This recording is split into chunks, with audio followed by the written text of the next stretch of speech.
you what, I'll just throw it open to the floor. Does anyone ask a question, a general question about challenger banks to the panel? I wanted to ask you why you actually came here to make a presentation. What was like your reasoning behind it? From my side, I love talking about Silicon Valley Bank. The official answer. No, the real reason is I like meeting tech entrepreneurs. I think the bank can offer them something, but as I said, we get more of a kick out trying to help people, and if they want to just come and have a chat and say, I'm thinking of going to the US, or I'm thinking about fundraising and I just want some advice, I'm always happy to chat. Is that a general question? General question. Oh. I'll pass on that one.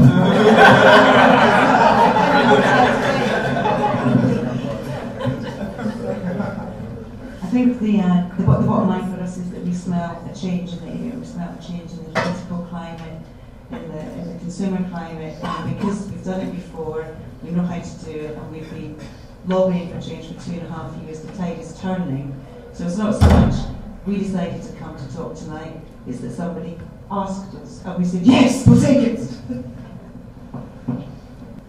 Yeah, just a quick question. What do you see as the futures of the sector? Do you see it as it may be characterised now as filling in the gaps which the banks have left behind? Or do you see it as a proper, emerging to be a proper competitor for some of the big banks?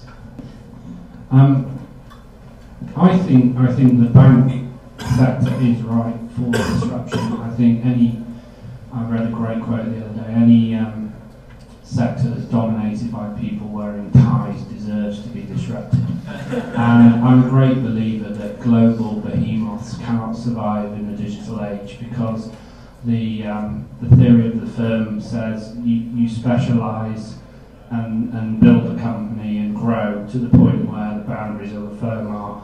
There's more knowledge outside than there is inside, so that's the limit of the firm. Well, I think people with greater levels of specialism, greater levels of technology can come and pick off bits of a bank and bits of a niche and serve a niche really well. As you've seen from SVB's example, we just happen to pick on the technology niche, and apart from clean tech and life sciences, the only thing we've deviated on is we bank the wine industry in Silicon Valley and Napa Valley, and that's because they're all tech entrepreneurs that have exited and made money. So I think other people can serve a niche, like this Weatherby Bank.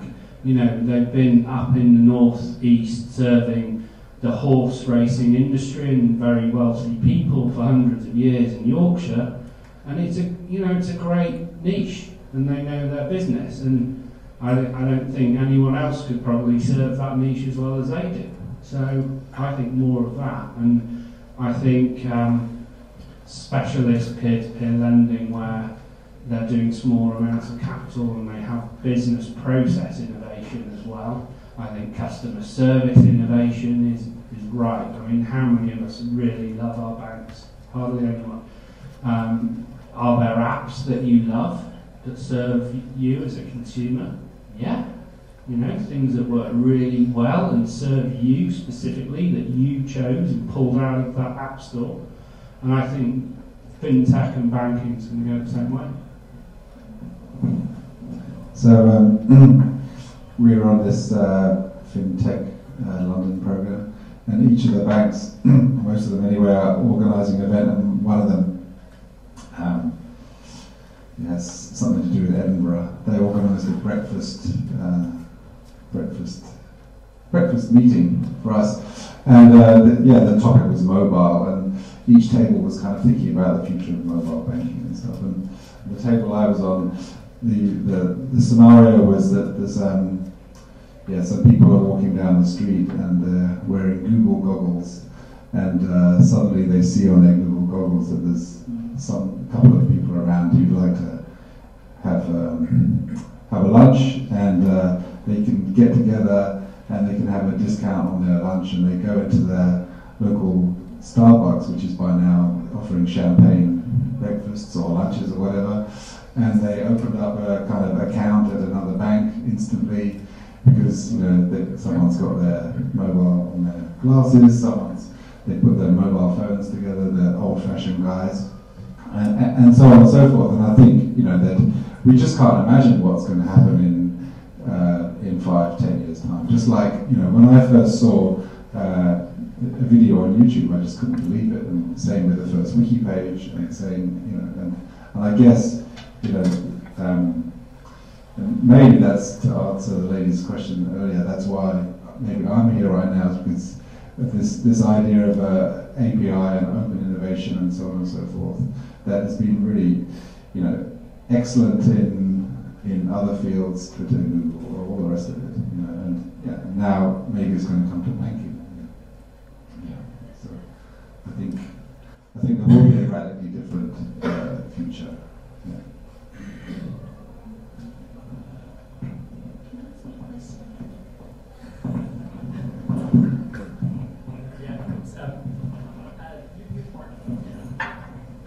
Do you see this as almost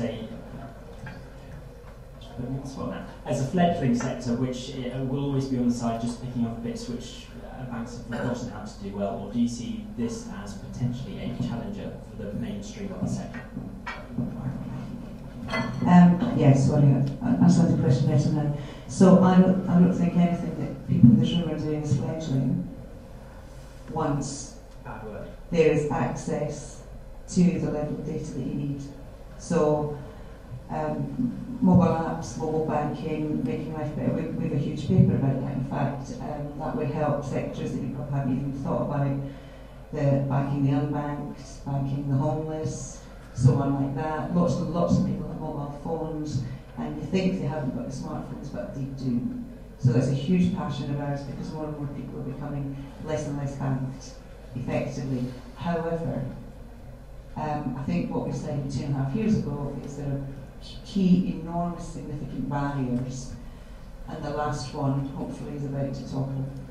And when we get, please God, when Mr. Haldane decides to build, or at least fix the governance on the payment systems so that there is equal access, and makes all those payments in real time, you will then, with all of the things that you want to do, deliver real value. So we envision a world where working with credit unions, like I say at the moment, so they tend to service the very poorest of our societies.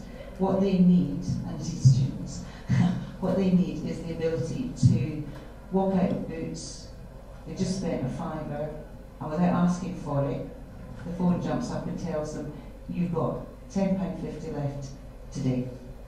That's how much money you've got left to spend. So we think there's a whole sector down there which technology can help, not just in developing ourselves, but technology can help with. But the revolution has to be breaking the dominance of the big banks, who pulling out of sectors left and right and servicing people, but at the same time barriering access. That's the retail sector I'm talking about. I know I don't know nothing about investment banking or anything else, but in the retail sector, that's the problem.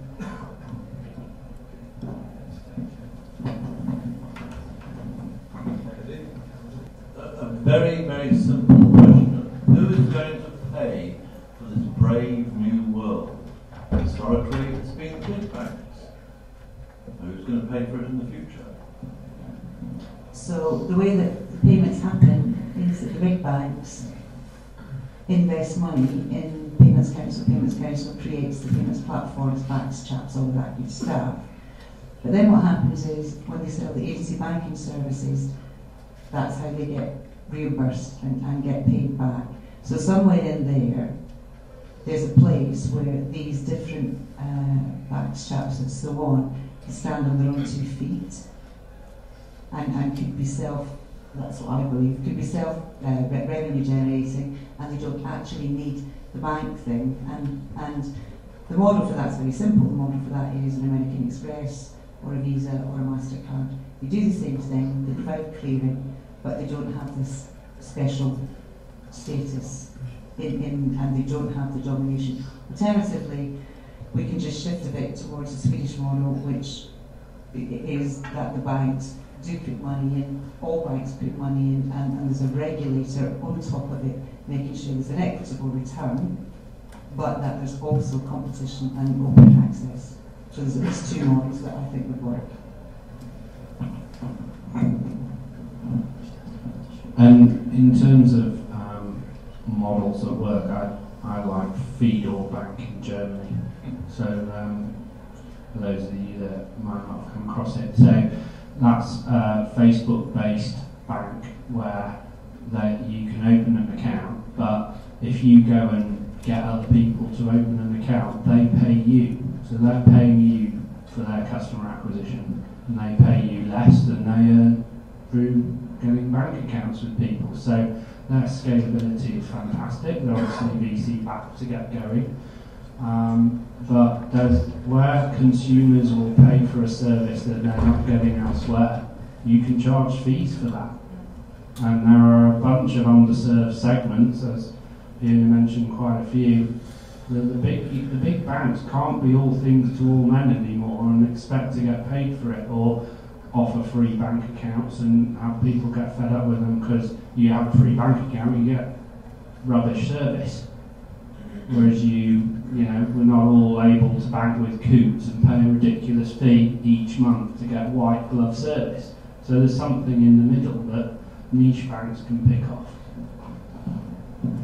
And that's part of our kind of open source, a bit commodity technology in a way. So if lots of banks adopt the technology, then it becomes cheaper for all the banks to get guys who know the system.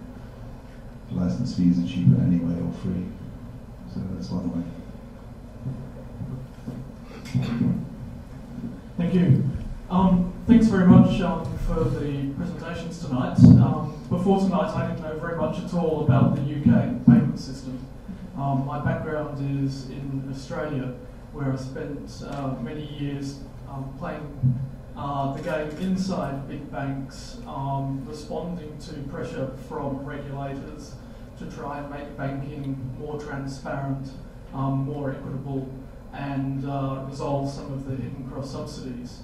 And I know that we were very good at supporting the regulators in their efforts, and then finding other ways to recoup those revenue streams from the other aspects of people's banking relationships. And I'm just wondering, when I hear about the UK situation, to what extent you think the big banks will find other ways to stymie competition from new businesses? People foresight than I've got. To this point, it's the moving the money around thing, but I see they will try and find ways, but I think the big difference, and I don't know if you have this in Australia, but the big difference is I think we're going to see change because the MPs are standing up and saying things like, I spoke to mates in the pub and said, if you can change your bank account, just go like this, would you do it? And what we have is a world where people go on shifts where they're so fed up that it's worth the pain. So so the crack is there, the bank account shifting is going to be easier this year. There's more that could be done, there's always more that could be done. But what's interesting, at least the MPs that we talk to, they know they're being gamed.